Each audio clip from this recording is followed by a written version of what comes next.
Okay, we're back. We're live. It's, what is it, the 4 o'clock rock on Wednesday, and you know what that means.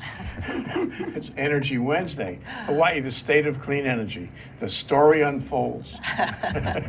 Exciting. John E. Cole, to my far left.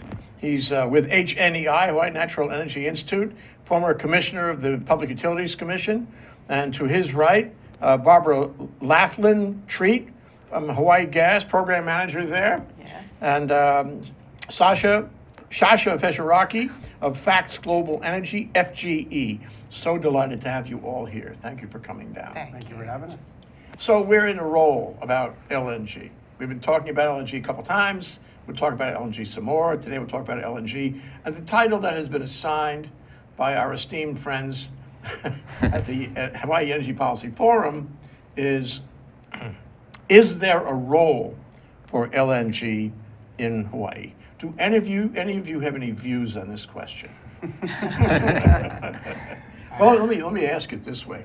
First, tell me exactly what your inclinations are, where you're coming from, okay? And then we'll go in substantively, and you can make your comments on the role. Okay. Right? Ladies first. Barbara. Okay. Well, I think we had a real useful talk last week about the mechanics of the LNG program that we've been trying to put together, but now to take it to sort of a policy discussion. I think absolutely there is a role for LNG. I think it's a very important role. As we've talked about, and I'm sure we'll talk about again, I think we're all very committed to the goal of getting to 100% renewables by 2045. Maybe we can do it a little faster, maybe it'll take a little bit more time, but at any rate, that's the trajectory. But that's 30 years from now, 29 to be exact. Tick, tick, tick, tick, tick. Tick, tick, tick, right. And,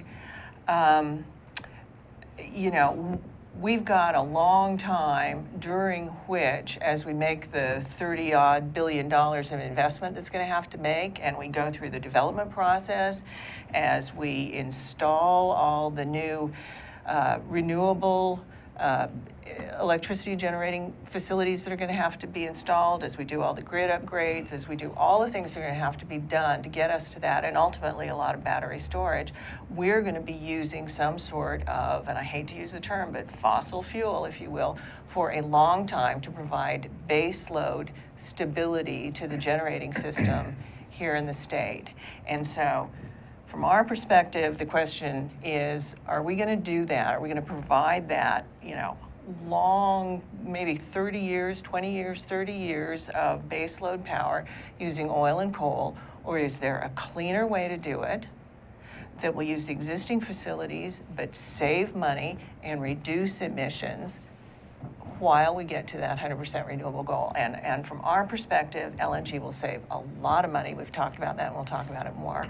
It will significantly reduce emissions vis-a-vis the oil and coal that we would be burning otherwise.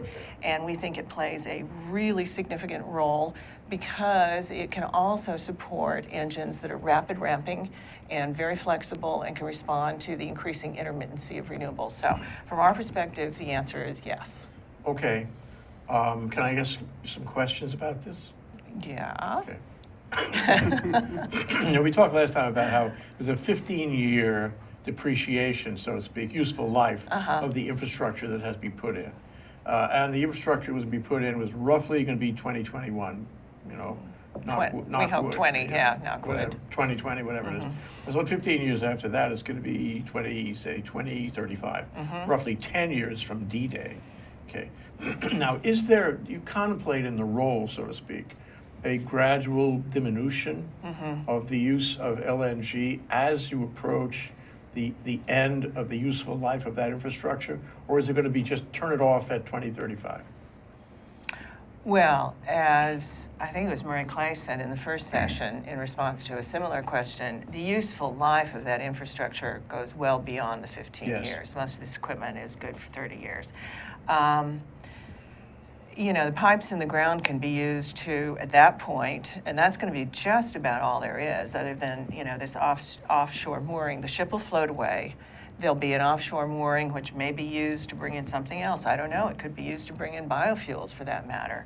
And then you have a pipeline, and that pipeline, if we have renewable natural gas, can be transporting renewable natural gas. So, I mean, we don't necessarily see that investment in infrastructure has no life So it beyond has a the role 15 too. years. The infrastructure as well as the LNG, they both have roles. Yes, and you know, we are working right now with the state, as most people who are in the industry know. We're working on, you know, what is the renewable gas future and what will that look like? And there's some very interesting legislation that's being discussed to encourage the development of renewable natural gas, and you know, that's sort of a whole nother topic. We're just trying to get LNG in place now, but we don't see it as just a sort of cliff at the end of this period necessarily. I mean, those are policy decisions that need to be made. Right, the whole thing is moving target. The whole thing is the evolution of policy going forward, for sure. But one other question before we go to Shasha over here, and that is, wait, it's got to come back to me.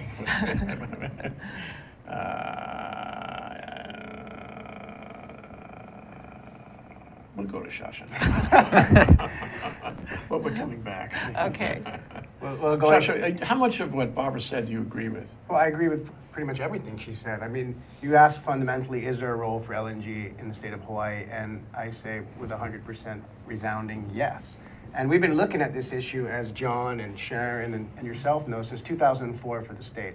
2004, 2007, and in 2012 for HNEI, the study we did. And the economics have never been as favorable as they are for someone purchasing this commodity as they are now, for a variety of reasons, but fundamentally because of demand-supply issues.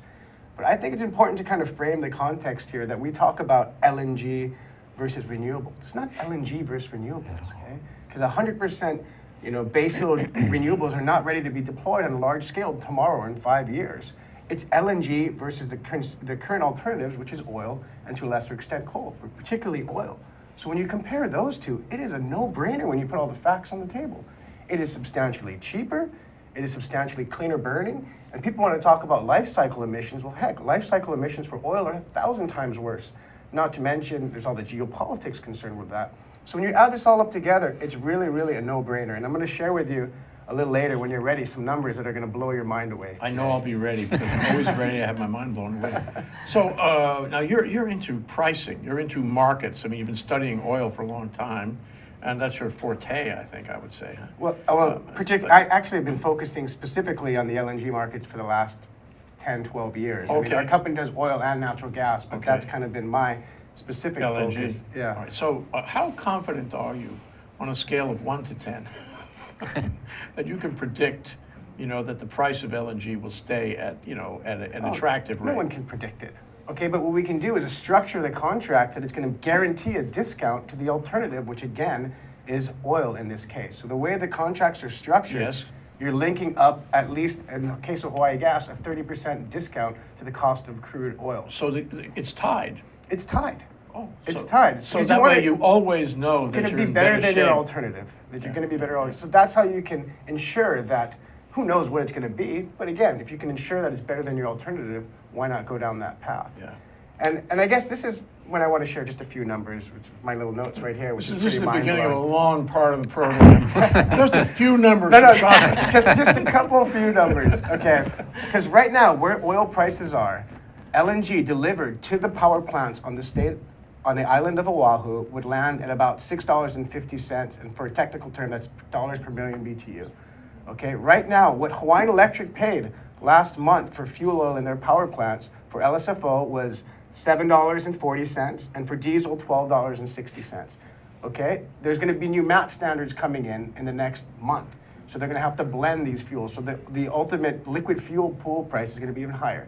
So when you look at what they're going to pay, what they paid last month with this new ratio, it's basically $3 an MMBTU more than what LNG could be delivered at the That's plant. a huge difference. And how does that translate? Exactly. So what the heck does that mean? Because people don't understand that. Well, the state of Oahu used 42 million BTUs last year. So to put that in context, if you have a $3 spread, that's $120-something million in savings at these low oil prices. If you believe prices are going to go up, which I mean, we don't know ultimately where they're going to be, but if we start this project in 5 years, it's likely going to be higher than it is now. That spread goes even higher. Do I, as the consumer, have the benefit of this $120 million benefit? Yes, because this is Reduction. all going into our rate base, the fuel component of it. So So it's we a should be straight benefiting. Straight pass-through, It's a straight right? pass-through, so Yeah. we should be. There's the rate base right there. I see it. No, absolutely. The fuel cost for the electric utilities is a pass-through to the customers, so all that So savings. it's really rack and pinion. Yep. If the price of the source goes down, then my bill goes down. Right. Exactly. Yep. Okay. And again, this is at this current really low commodity price environment. If prices double, which would just bring it up to $70 a barrel, which is certainly plausible in the next 10 years, then these savings are even more tremendous.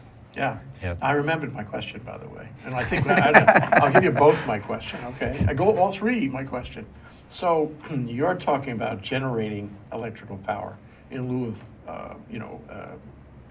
what is it, LSO? Low sulfur fuel Low oil sulfur and fuel oil. low sulfur diesel. Yeah.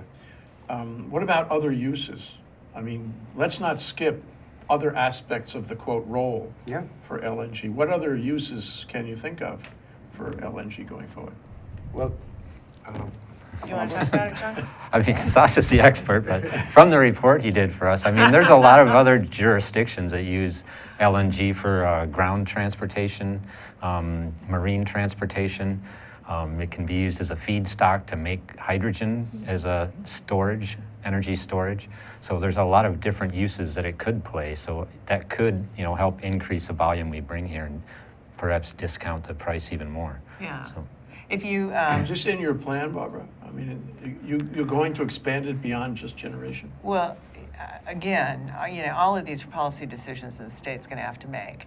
But we, our role is to be the fuel supplier to the industries who want it to be available. And one of the reasons. And they can do with it what they want? And they can do with it Doesn't have to what be they want. limited to generating? No, Okay. no, by no means. But that, again, is a set of policy decisions. I can tell you exactly what John's saying, that, if you remember the pie chart that he showed in the first, in the very first episode, we were looking at 1/3 of the demand for electricity, or excuse me, for hydrocarbons used in the state going to electricity generation, and another third of that being surface transportation, and the last third of that being air travel. So equally as much energy is used in the surface transportation sector as is used in electricity generation. So to the extent that we're seeing this use of natural gas very effectively all across the United States, in fact, all across the world, where for marine transport, for particularly heavy vehicles, for things like, garbage trucks, for, heavy fleet vehicles, for big buses that transport people. I mean, it's a very, very effective use. It's very cost effective. It's far less polluting. And, if the state is interested in pursuing that, certainly it's available. But at this point, what we're trying to do is get going. And we have predicated the contracts which have been put in place on, sort of this fixed amount with a termination point in 15 years. But the infrastructure is the infrastructure. Yeah. And the gas is certainly, as Shasha says, available. We have this handsome young man who comes on Think Tech on Fridays at 12 noon, Stan Osserman. And he's the hydrogen czar. I hate to use that term, but that's what he is. And he wants to do hydrogen. So my question to you guys is, I don't know the answer. Chemically, process-wise, refining-wise, can you turn LNG into hydrogen? Is there a way to do that? Well, look, I'm not a chemical engineer, but right now, my understanding is the most economic way to extract hydrogen is via natural gas. Now, you will have to regasify the LNG, so you're taking a gas, liquefying it, then regasifying it. So it'd be much more economical if you were able to do it at the original source.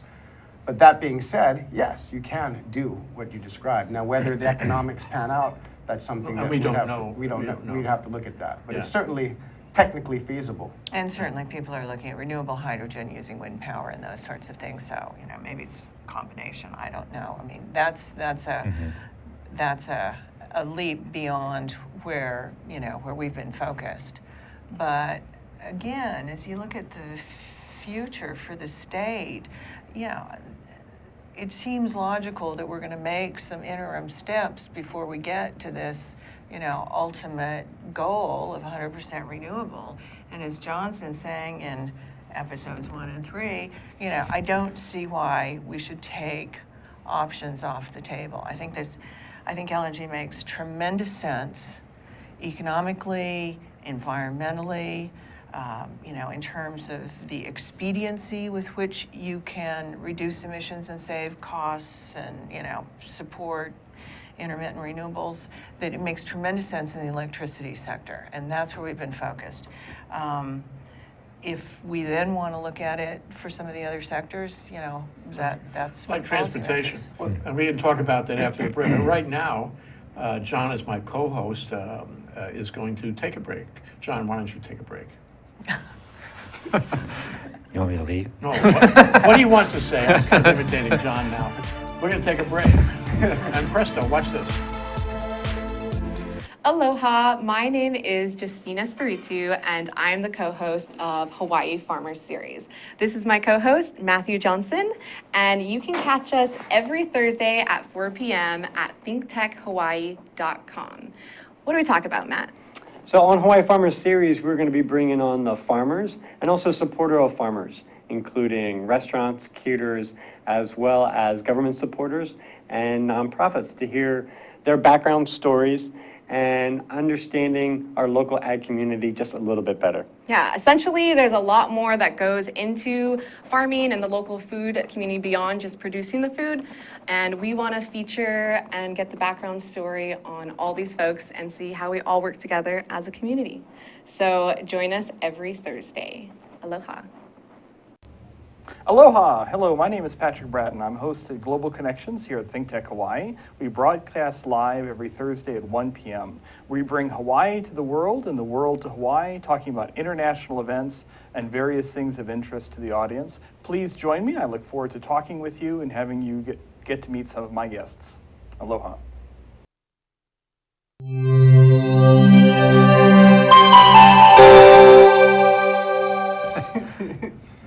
Hello, thanks. Welcome back to Think Tech Hawaii. I'm trying to help Jay out here hosting. And we're back with Jay, Shasha, and Barbara talking about LNG. And we want to figure out what the role of LNG can be as we transition to a 100% renewable energy future on the electricity side, and what the role for LNG could be in other areas as well. Well, we're talking during the break about the marine point you made, marine fuel. And that's very appealing because, what did you say, that there were rules coming out that limits the ability of the marine industry to use diesel bunker. Correct. By 2025, By these 2025. IMO marine regulations will be in And that's effect. national, every U.S. Yeah. flag ship? Yep. I mean, Well, it's actually global. International. International. Yeah, so they have these emission control areas, so places of California, I believe it's already in effect as of now. Okay, so how do you make a ship take LNG? How do you do that? Well, I'm not a technical person, but basically Just you'd have to, conceptually. basically you'd have to convert basically the engines. And what that cost would be, you'd have to stack that up against the alternative fuel, which would be your cost for ultra-low sulfur diesel, and then run the numbers to see if it makes sense. Because you could still burn a form of diesel, but it would basically be very, very low sulfur, which is very, very Expensive. expensive. And Expensive. that's the same what we're going to have to do here in Hawaii. So you have to make the calculation on the economics. Right. You can pay much more for the low sulfur Use diesel, existing infrastructure. or you can, with the existing infrastructure, or you can get new infrastructure and pay a lot less for LNG. Correct. Yeah. So that's right up your alley, isn't it? Spreadsheet. What do you think, Barbara? You're agnostic because you want to provide the gas, and if they can find a way to use it in ships, God bless them, right? Isn't that it? But that is it, and you've obviously heard my story. But more to the point, these are new rules that are coming in play, just like the new rules that Shasha was mentioning earlier that have come into play, which which really, in fairness, if you go back and you look at, a lot of these environmental rules come into play, and the fuel solutions follow them. So one of the initial drivers for looking at LNG in Hawaii was, in fact, the awareness many, many years ago that we were going to be faced with these mercury and air toxic standards, which actually went into play last year, but there was a 1-year waiver granted to Hawaii, and now we are, in fact, next month switching fuels. So we're switching on our electricity generation to these more expensive fuels that Shasha was mentioning, which are going to make, which are going to increase as a direct pass-through the cost of fuel to ratepayers here in the state of Hawaii. Talking about in the generator sets. On the gen sets. We're changing to this expensive fuel? Next month. The percentage, the blend of ultra-low sulfur diesel vis-a-vis LSFO is going to have to increase substantially from that ratio as of today. To meet those standards. What's the percentage of increase? Well, basically, they're going to have to be doing it, depends, you talk to the refiners, it could be 60% LSFO, 40% ultra-low sulfur diesel, or 70-30. Right now, the ratio is a fraction of that, right? I mean, it's Well, it's like LSFO. Yeah, like 90-something percent. But probably. so if, to meet those standards, it's our understanding, and Alan Oshima was testifying, saying that they were going to have to start blending to meet the new standards during these hearings that have just ended. And so it's our understanding that that's going to happen next month. And that's going to mean a substantial increase Well, it means in you. the cost of fuel and therefore my electric bill. Well, if oil prices stay low, it might not be as substantial as it could have been at Went up $100. today. We did, Yeah. so. I knew you'd know that. I looked right before I came. But yeah, no, the fuel blending is scheduled to begin next month, as I understand it. So the point I was actually trying to make was not to scare you about We're your going to give you bill. as much room as you want. Well, the point I was trying to make was that those are the sorts of regulations that drive changes in industries. And so when you see these new IMO rules coming into play in the marine industry, those are going to drive changes in the marine industry as well. So that's a lot of what we're looking at, and it'll be interesting to see how they adjust to it. But we do know that in certain jurisdictions, we're already seeing a switch to LNG for bunkering and also for use with because the new regulations don't only affect the ships; they also affect the small scale vehicles that operate on the shorelines, et cetera, within the port areas. And so they're It's switching going to affect those. everybody. It has a I broad effect. It's not like yeah. it has to be X tons or more or less. It's every ship And for has to use. a community that relies on marine transport for everything, essentially. Yeah. Yeah, well, ocean, sometimes we forget we're an ocean chain of islands. Yeah. So what about the technology, John? I mean, is there anything being done or can be done or should be done to ameliorate the increase in cost of these new regulations with the mixture? They do have other technologies like scrubbers that can be put on the generating plants, smokestacks to take out a lot of the particulate matter It's and all other about things. But emissions then. It's yes, about that emissions. costs a lot of money. Like I can't remember what the estimate was, but it was over 600 million to retrofit Here. the HECO units just on on Oahu. Oahu. And That was part of your study, I Yeah. think. yeah. And I know a lot of the opponents to bringing LNG here talk about pollution on the mainland and extraction and methane leakage. So I was going to ask Shasha if he knows, if, first of all, how does that compare to, oil extraction, whether it's in the United States or other parts of the world where we actually get our oil from? And secondly, if, regulations go into effect on the natural gas extraction, to make tighter controls on leakage and its transport and things, will that add enough cost to make it unattractive as on a cost savings basis? It's a good point, and the greenhouse gas emissions are a very, very huge point, a very important point, particularly in this day and age. I mean, climate change is real. If you don't believe it, then you're hiding under a rock, But if you look at what the big contributions are, CO2 is by far and away the biggest, and then methane is also very important. And what you're talking about is the methane that's escaping from a lot of the wells that are being drilled. And basically, what the industry has done, I think, a poor job of doing is capturing that excess methane and reusing it. In many sense, it just made sense to just flare it. Because it burns. Yeah, It burns. it burns, You can and- use it. You can create. Correct. But if you're in the energy. middle of nowhere, they run the numbers and the Cheaper economics to don't turn make it sense. into CO2. Yeah, basically. But now, I mean, people are getting more and more aware of, because methane is much more potent than CO2 as far as the ozone layer is concerned. It's a smaller portion, but it's much more potent. So they're trying to basically regulate that now to capture that. And that will increase the price a bit, but it's not going to be a game changer. I mean, you could say maybe add 10, 20 cents an MMBTU. We were talking about prices landed here at $6.50, so it's, you know, a couple percent. And it's something that should be done and the industry needs to address. And in places like Colorado, they've done that, but in other places they haven't. While you're on it, you know, I mean, people do complain, a lot of protests from, you know, environmental groups and the like about fracking. And I have the sense that that there's a lot of technology being developed right now to ameliorate the negative aspects of fracking, or not to use fracking. I mean, do you know about this? One of the big challenges and issues with fracking is the amount of water that's used.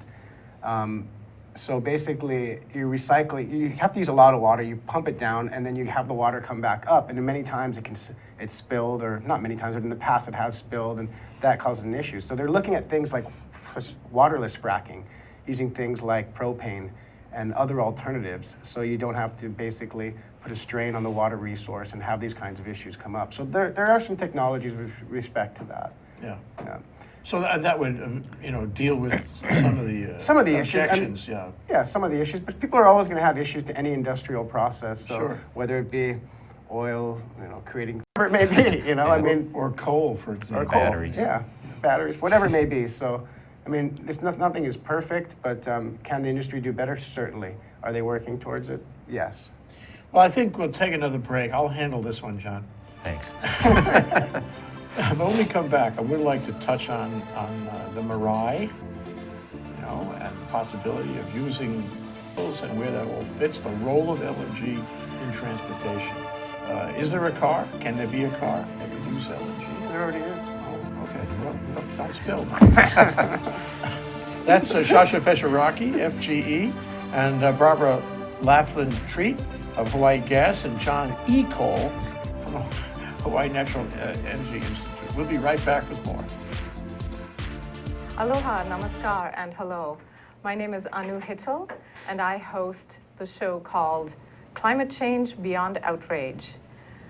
We go beyond outrage to find solutions to climate problems facing people, nations, and the world.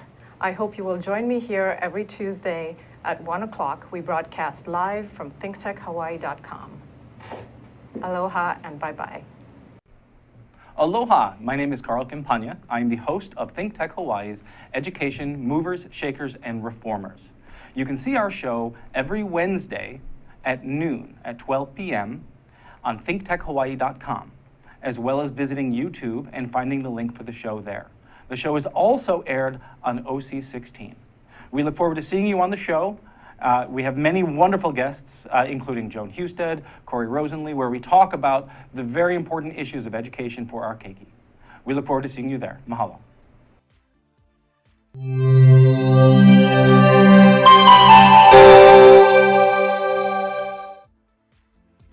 Group shot, we're back.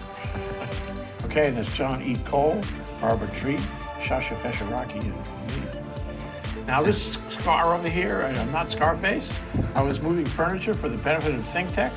It's one of the many things I do at great personal inconvenience and risk. And harm. And today I got scratched when I was moving the furniture, but it's nice furniture.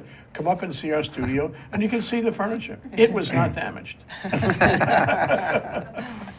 Okay, so Barbara, you were making a point during the break. Yeah, I was making a point which was to some extent following up on the question that we asked, or you asked Shasha, or was asked of Shasha, about you know, kind of life cycle emissions associated with fracking. And there were 2 points I wanted to make. The first was, you know, really to highlight something I tried to talk a little bit about last week, which is that while because we're the only place almost left in the United States that is really using oil for electricity generation, nobody does studies, life cycle studies, including, using oil for electricity generation from source to, combustion. But they do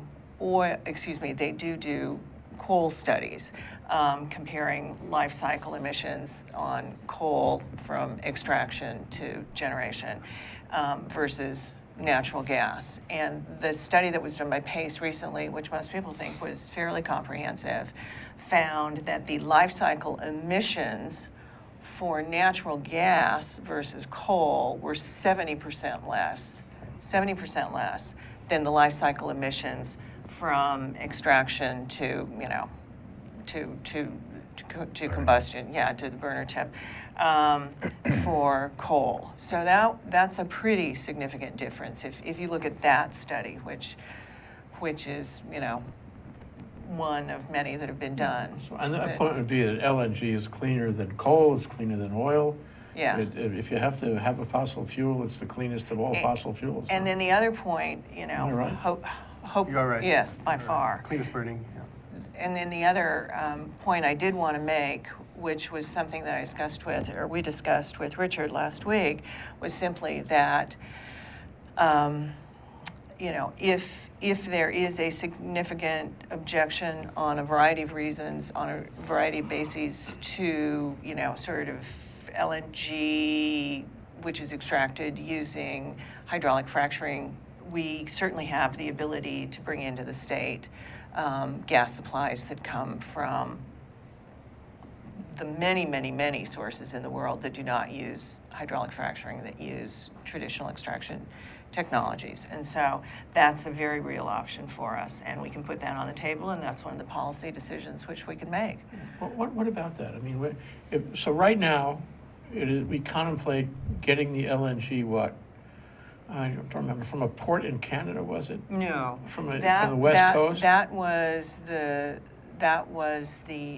is, to the extent I understand it, the HECO plan. Yep. And they've been talking about Get around the Jones British Act. Columbia, which gets around the Jones Act, which would still bring in North American gas.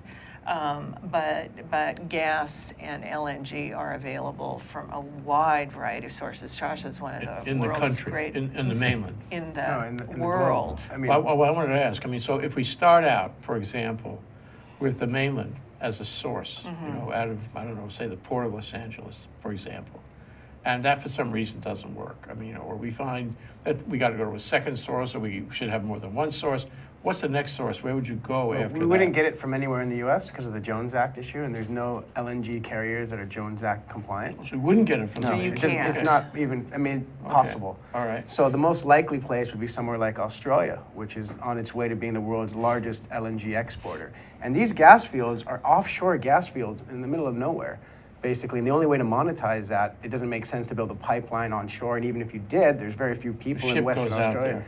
Well, they will build a floating liquefaction facility, or they'll build a pipeline onshore to liquefy it and then export it to places in North Asia or Hawaii or wherever it may be. Is it in the north or south of Australia? Western Australia. Western, or Perth, like that? Correct. And there's new projects on the east coast of Australia as well that have just started coming online, actually in the last few months. But So this Australia, it's the right time, isn't it? it's the right time. I mean, this is kind of what I alluded to in the beginning, that if you're a buyer, right now there is so much supply, particularly now coming out of the US, which we wouldn't take, but it still puts more supply on the market and puts pressure on it, that if you're buying, you're spoiled for options right now. And that's the way that Hawaii Gas, for example, is able to get these in their negotiations and discussions with all this flexibility as far as ramping down volumes if renewables come in a large way that no one would even talk to you about 5 years ago, because the market was completely different. Now, is the market a sort of global market? In other words, there's a spot price for X units of LNG, and that would be, doesn't matter where it comes from, be the same price? Yeah, so it's about a 250 million ton per annum market. Hawaii is looking at about 1 million tons, to give you some context there. So we're very, very manini, But about, as far as the trade, still about 70% is contracted on a long-term basis and 30% on a spot and a short-term basis. Now that spot and short-term percentage, which spot means one single transaction, or short-term is 2 years or less, is increasing. as volumes come out of the United States. But yeah, there is ability to contract long-term, mid-term, short-term, and you can get very creative nowadays, given the length in the market. You know, I'm thinking back, not that I know much about this, but there's a matter of making these contracts, right? It takes, it's like commodity trading. You go out there and you have to be skilled. You have to know what the market is. You would know. Maybe John, Barbara, how do you negotiate these contracts? Exactly what duration do you buy? At what price do you buy? You got to have a good calculator to figure it out. Yeah. Yeah, and you have to have a vision. Do you think the market's going to be long for 5 or 10 years and then get tight?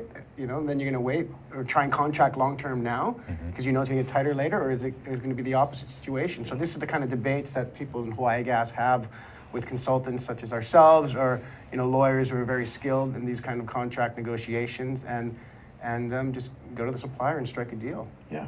Now, if we're only getting 1 out of 250 million, we're small fry. We don't have the same leverage in the marketplace. How much does this affect us in our ability to negotiate good contracts? This is a great question, because in other commodities, basically you buy more, you get a discount. In LNG, it's not like that at all. So I think, I'm not sure what Barbara really wants to share, but basically between different tranches, and this is what I've seen in other negotiations, that whether you're buying 1 million tons or 100,000 tons, the supplier is giving you the same price, essentially. So really, the point is that Hawaii's smaller volumes does not have a significant impact on their ability to get a good price. And if I may, because Jay, this is one of the points, but we went over a lot of things very quickly last week. One of the reasons, you remember I talked about, we did an RFI and then we did an RFP, and then we've negotiated the final version. The reason we did the RFI was because we knew we had, as Shasha calls them, these manini quantities potentially, certainly at the low end. And we wanted to make sure that if we were going to go down this path for the state, even if we had to go down to not only what our manini quantities, but our biggest, need, and then be able to ramp it on down, was this something that it was just ridiculous to be talking about being able to do in this marketplace. And because of where we are, and a couple of other factors, which I want to get into in a minute, but because of where we are in, sort of the oversupply in the market currently, we found, much to our surprise, that in fact, we weren't penalized from a supply standpoint for bringing in these smaller quantities. Which terrific. is very interesting. That's good. It was It's very interesting. counterintuitive, but it's It was good. absolutely counterintuitive, and it was because we found that out via this RFI process that we were encouraged to go to the RFP process that I was discussing. And we specified in that RFP, give us a price at the higher volumes and give us a price at the lower volumes. And in fact, in most cases, there was virtually or no difference on the supply, virtually or no difference on the supply side. Now, the fixed cost for the infrastructure is the fixed cost for the infrastructure, but there again, because the commodity price was so attractive, even at the low volumes, that even if you have to add a little bit more on to amortize the infrastructure over smaller volumes, it still makes economic sense and it still saves money. And that was the great breakthrough, frankly, in the economics for bringing in these quantities of LNG. I think it's something we touched on last time. I think it was last time. As right now, it's not exactly known what part of this Hawaiian Electric would do and what part you would do. Am I right to say that this negotiation of these contracts, this sophisticated price setting, long-term position setting, would happen by both of you, by both Hawaii Gas and Hawaiian Electric, as it stands? We, as most people know, we're walking down a path of trying to do this negotiation jointly with Hawaiian Electric as our partner way back in 2013. Then they have gone off on this other tact, which is the containerized LNG, and obviously been very, very distracted with what they've got on their plate with the NextEra merger. So we've just gone ahead because, frankly, we didn't want to miss the opportunity to actually get good price information to put in front of the commission and to put in front of the community. And so we've gone ahead and negotiated these contracts. I think that when we have an opportunity. We have a slide here. Oh. Does this help you? Well, let me think. Can we come back to that? Sorry, that'd Okay, be let's just great. hold that slide. We think that, when the dust settles a little and we can actually have a discussion, people are going to be very, very pleasantly pleased. And maybe there'll be some tweaking around the edges. But fundamentally, I think people will be very pleased with this. And I think we'll be able, working in conjunction, I hope we'll be able, working in conjunction with the commission, to sort of get general consensus that this is a very, very good pricing option for everybody concerned. For everybody It's good concerned. to move ahead. Yeah, well, you sort of need to. Is there, Back to that slide for a minute kindly- now. Yeah. Make your point. This actually just sort of picks up on some of the stuff that the comments that Shasha was just making. And in fact, although you're not given credit down there in the footnote, that the pricing forecast that underlies that actually Facts Global Energy helped us put together. But what you have there on the the 2006 to 2015 scale is a back test of, and the lower blue line, the bottom line, is the LNG pricing, and the upper line is what the actual fuel oil prices as reported by Hawaiian Electric Company's Public Utilities Commission, the actual fuel oil prices that were charged. And you can see the difference between what we actually would have paid using the negotiated Hawaii gas LNG price versus what was actually paid as reported for fuel oil pricing. And as John was saying, fuel oil, the fuel price is a direct pass through to consumers. So that difference, which if you look in sort of the 2013, 2014, I mean, you can see there's about a 4 or 5 MMBTU dollar difference.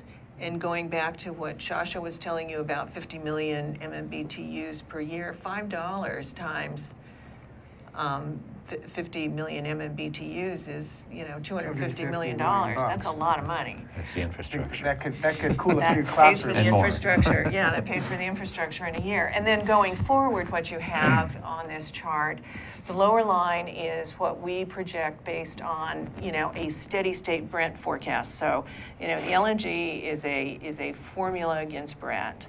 And so you've got a forecast of what the LNG pricing would be with the blue line there going forward. Then you've got a forecast based on the historical relationship between LSFO, which is what HECO has been burning, and LNG, and that's about a 2 to 250 per MMBTU difference, and you can multiply that by 50 million.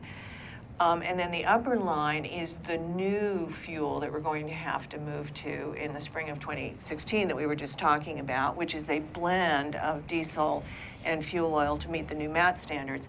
And that's about a $4 or $5 an MMBTU difference between what we would pay going forward for LNG and what we believe we're going to have to pay for the blend. And that's the reason that we see such a significant price savings associated with using LNG.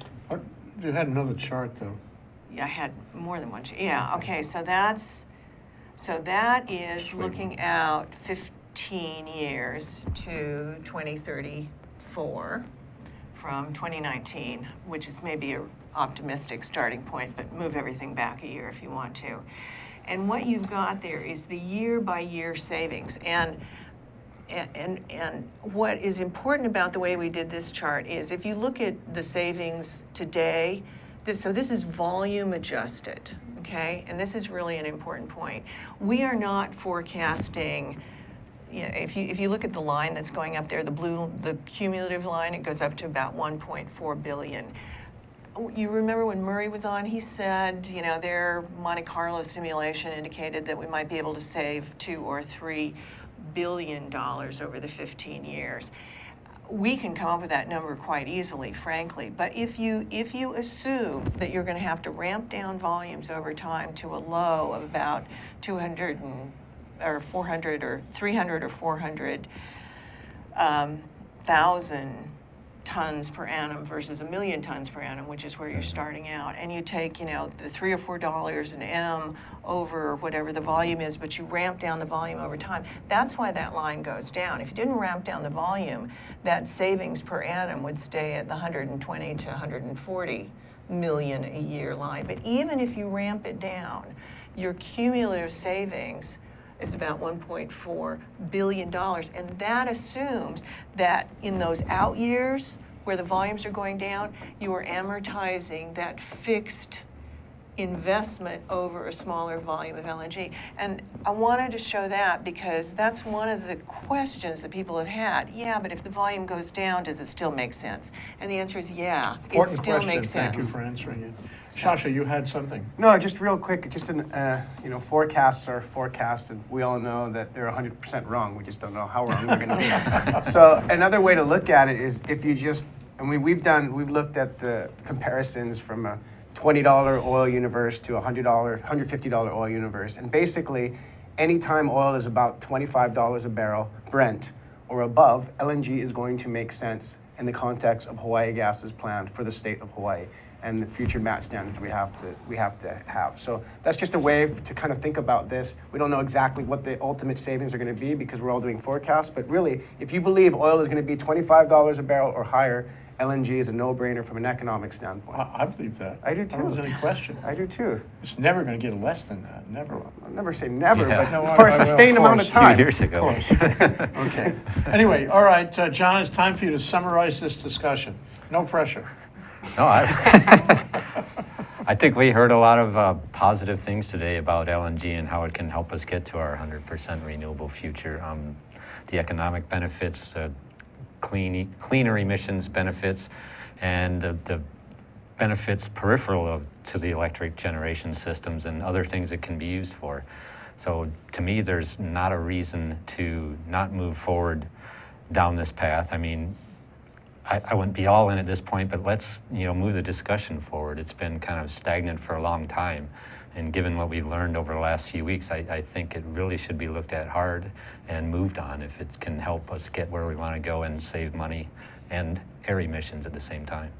Well, let me add this, it's a point Barbara made at the very outset, is that the idea is to get there, get started, and then we can worry about exactly how it's going to be deployed from that point forward. And that means what I said at the end of last show is, whatever we do, whichever way we go, let's go there. Let's go. Let's get going. Let's go there now. Yeah. Thank you very much, John E. Cole, Barbara Treat, Shasha Fesharaki. You've been great. Thank you. Again. Thanks. Thanks. Thanks, Jake.